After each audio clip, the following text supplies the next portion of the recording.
ဒီလိုဗီဒီယိုမျိုးလေးတွေဖန်တီးဖို့အတွက်ပုံကအဓိကဖြစ်တဲ့အတွက်ဒီပုံလေးတွေကိုဘယ်လို idea နဲ့ဖန်တီးမလဲဘာမှစဉ်းစားမနေပါနဲ့ကျွန်တော်အခုပြတဲ့ Pinterest ဆိုတဲ့ software လေးတွေကိုဝင်လိုက်ပါနော်တကယ်လို့အဲ့ဒီ app ကလေးမရှိသေးဘူးဆိုရင် Play Store တို့ App Store တို့မှာ Pinterest လို့ရိုက်ရှာပြီးတော့ download ဆွဲလိုက်ပါနော် app ထဲကိုရောက်လာပြီဆိုလို့ရှိရင်ဒီ shape bar လေးကိုနှိပ်ပြီးတော့ extracted enemy photo လို့ဒီမှာရေးထည့်လိုက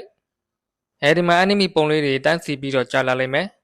အဲ့ထဲမှာကိုကြိုက်တဲ့ပုံလေးတွေကိုလိုက်ပြီးတော့ရှာပါမယ်ကျွန်တော်ကတော့ဒီအောက်ဆုံးမှာကျွန်တော်ကြိုက်တဲ့ပုံလေးတစ်ပုံတွေ့ပြီအဲ့ဒါလေးကိုကျွန်တော်ယူလိုက်မယ်အဲ့တော့အဲ့ပုံလေးကိုတစ်ချက်ထောက်လိုက်မယ်ဆိုရင်ဒီမှာအောက်နားလေးမှာ asset 30ကလေးတွေ့လိမ့်မယ်အဲ့ဒါကိုနှိပ်လိုက်အဲ့ဒါဆိုရင်ဒီမှာ download image ဆိုတာကိုတွေ့ပါလိမ့်မယ်အဲ့ဒီကောင်ကိုနှိပ်ပြီးတော့ download ဆွဲရပါမယ် okay ပြီးရင် chat GPT ကိုတွားပြီးတော့အပေါင်းပုံစံလေးကိုနှိပ်ပြီးတော့စောနောက်က download ဆွဲခဲ့တဲ့ပုံလေးကိုဒီမှာထည့်ပါမယ်ပြီးရင်ကျွန်တော်ကဒီလိုစာသားလေးကိုဒီမှာရေးထည့်လိုက်မယ်အခုထည့်ထားတဲ့ပုံနဲ့မတူကွဲပြားတဲ့ photo prompt 5ခုကိုရေးပေးပါလို့ကျွန်တော်ကရေးထည့်လိုက်တယ်မိတ်ဆွေတို့ကတော့ကို idea ရှိရင်ရှိသလိုဒီ prompt ထဲမှာကိုဖြစ်စေချင်တဲ့ပုံစံတိုင်းထပ်ပြီးတော့ရေးထည့်လို့ရပါတယ်အဲလိုရေးထည့်လိုက်တဲ့အခါမှာ chat GPT ကဒီမူရင်းပုံကိုအခြေခံပြီးတော့မတူကွဲပြားတဲ့စင်တူရိုးမ photo prompt 5ခုကိုသူကရေးပေးပါလိမ့်မယ်ဟုတ်ပြီကျွန်တော်ကနံပါတ်1ကိုအရင်စမှုတွေလာရအောင်အောက်ကဒီတောင်ပေါ်လန်းဆိုတဲ့ photo prompt လေးကို copy ယူလိုက်မယ်ပြီးရင်ကျွန်တော်က Gemini ကိုတွားပါမယ်နော်အဲဒီမှာ plus icon လေးကိုနှိပ်ပြီးတော့ဒီမှာ create image ဆိုတာကိုတစ်ချက်ရွေးထားမယ်ပြီးရင်တော့က chat GPT က copy ကူးခဲ့တဲ့ photo prompt ကိုဒီမှာ paste ချပြီးတော့ပုံလေးထုတ်လိုက်မယ်အဲဒီမှာပုံလေးရလာပြီအဲဒီပုံလေးကိုကျွန်တော်သိပြီးတော့မကြိုက်သေးဘူးနောက်ထပ်ဒုတိယပုံကိုထပ်ပြီးတော့ထုတ်မယ်အဲ့တော့ chat GPT ကဒီမှာ number 2ကတစ်ပင်ကြီးအောက်ကမေးအိမ်ဆိုတဲ့ prompt ကိုဒီမှာ copy ယူလိုက်မယ်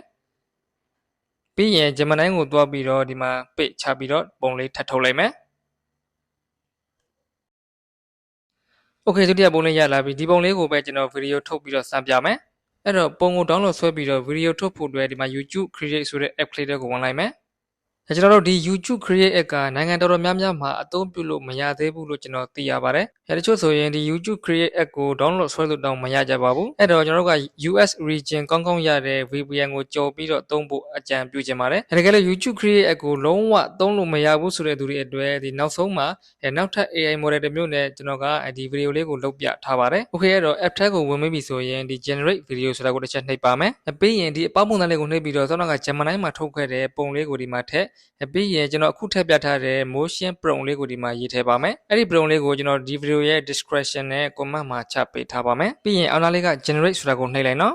ဒီ YouTube Create app ကလည်း video model ကိုကျွန်တော်အခုဗီဒီယိုထုတ်နေတဲ့အချိန်ထိတော့လုံးဝ free အခမဲ့ထုတ်လို့ရပါသေးတယ်နော်ဒီအဝိုင်းလေးပြည့်သွားပြီဆိုရင်ဒီမှာဗီဒီယိုလေးရလာပါပြီလုံးဝမိုက်တယ်နော်အဲ့တော့ဒီဗီဒီယိုကိုဘာလို့လုပ်လို့ရလဲဆိုရင်ဒီမှာ upload to YouTube ဆိုတာကိုနှိပ်ပြီးတော့ YouTube ကိုတစ်ခါတည်းတင်လို့ရတယ်ပြီးရင်ဒီမှာ use video ဆိုတာကိုနှိပ်ပြီးတော့ဒီမှာ video ကို edit ပြန်ပြီးတော့လုပ်လို့ရတယ်အဲဒီမှာ filter တွေကိုဝင်ပြီးတော့ကိုကြိုက်တဲ့ color စိုးလေးတွေကိုဒီမှာရွေးလို့ရတယ်အဲဒီကောင်လေးမိုက်တယ်နော်ပြီးရင် done ဆိုတာကိုနှိပ်လိုက်ပြီးရင်ဒီမှာ effect တွေထည့်လို့ရတယ် adjust ထဲကိုဝင်ပြီးတော့ brightness တွေ contrast highlight shadow ဒီမှာအကုန်လုံးပြန်ချိန်လို့ရတယ်အကုန်လုံးစိတ်ကြက်ဖြစ်ပြီဆိုရင်ဒီမှာ done ဆိုတာကိုနှိပ်လိုက်မယ်နော်အဲဒီမှာပထမ color အနေထားနေတော့လုံးဝအပြတ်တက်ပါပဲနော်ပြီးရင်ဒီဗီဒီယိုကို download ဆွဲဖို့အတွက်ဒီမှာအပေါ်နားလေးမှာညပုံစံလေးရှိတယ်အဲ့ဒါလေးကိုနှိပ်ပြီးတော့ဒီမှာ export ဆိုတာကိုနှိပ်လိုက်မယ်ဆိုရင် download ဆွဲလို့ပြီးပါပြီdownload ဆွဲပြီးသွားပြီဆိုရင်ကိုယ့်ရဲ့ YouTube channel ကိုချိန်ပြီးတော့ဒီမှာ upload app YouTube short ဆိုတာကိုနှိပ်ပြီးတော့ YouTube short ကိုတစ်ခါတည်းတိုက်ရိုက်တင်လို့ရပါတယ် Okay YouTube Create app ကိုလုံးဝသုံးလို့မရဘူးဆိုတဲ့သူတွေအတွက်နောက်ထပ် AI model တစ်မျိုးနဲ့ဒီဗီဒီယိုကိုထုတ်ပြပါမယ်အဲ့တော့ browser တစ်ခုခုမှာ lab.google.com လို့ရရှိလိုက်မယ်ဆိုရင်ဒီမှာ Google Flow ဆိုတဲ့ website ကိုရောက်သွားလိမ့်မယ်အဲဒီမှာ new project ဆိုတာကိုနှိပ်လိုက်ပါမယ်အဲ့ဒီမှာအပေါင်းပုံစံလေးကိုနှိပ်ပြီးတော့စောနောက်က Gemini မှာထုတ်ခဲ့တဲ့ပုံလေးကိုဒီမှာတစ်ခါထည့်လိုက်မယ်အဲဒီမှာကျွန်တော်တခုပြောဖို့မေ့သွားတယ်ဒီ4000ခွက်ခလစ်ကိုနှိပ်ပြီးတော့ဒီမှာရွေးစရာတွေအများကြီးရှိသေးတယ်ဗီဒီယိုထုတ်မှာဖြစ်တဲ့အတွက်ဒီမှာဗီဒီယိုကိုရွေးထားမယ် ingredient ဆိုတာကိုရွေးထားမယ်ကျွန်တော်တို့က short video မျိုးသားဖြစ်တဲ့အတွက်ဒီမှာကိုချိုးဆက်ကြောက်ကိုရွေးထားမယ်ရေတွက်မှာဆိုရင်ဒီမှာ number 1ကိုရွေးထားမယ် video duration မှာဆိုရင်စောနောက်က YouTube Create ကအလွန်ဆုံး8စက္ကန့်အထိပဲရပါတယ်ဒီ Google Flow မှာတော့ duration ကို10စက္ကန့်အထိကျွန်တော်တို့ကရပါတယ်နော်duration က10စက္ကန့်မှာထားမယ်ဆိုရင် credit ကဒီမှာ15 credit ကုန်ပါတယ်နော် Google Flow ကတရက်ကို credit 50 free ပေးသုံးတာဖြစ်တဲ့အတွက်10စက္ကန့်သာဗီဒီယို3ပုတ်အထိထုတ်လို့ရပါတယ်နော်အဲ့တော့ short video မျိုးသားတွေအတွက်လောလောဆယ်တော့လုံးဝ free account နဲ့ကျွန်တော်တို့ run လို့ရပါတယ်ပြီးရင်စောနောက်ကဗီဒီယိုထုတ်ခဲ့တဲ့အတိုင်းပဲ video motion prompt လေးကို copy ကူးပြီးတော့ဒီမှာ paste ချလိုက်မယ်ပြီးရင်ဒီမြားလေးကမြားလေးကိုနှိပ်လိုက်အဲ့ဒါဆိုရင်သူကဒီမှာဗီဒီယိုလေးဖန်တီးပေးလိမ့်မယ်ဗီဒီယိုလေးရလာပြီကြည့်ကြည့်လိုက်မယ်နော်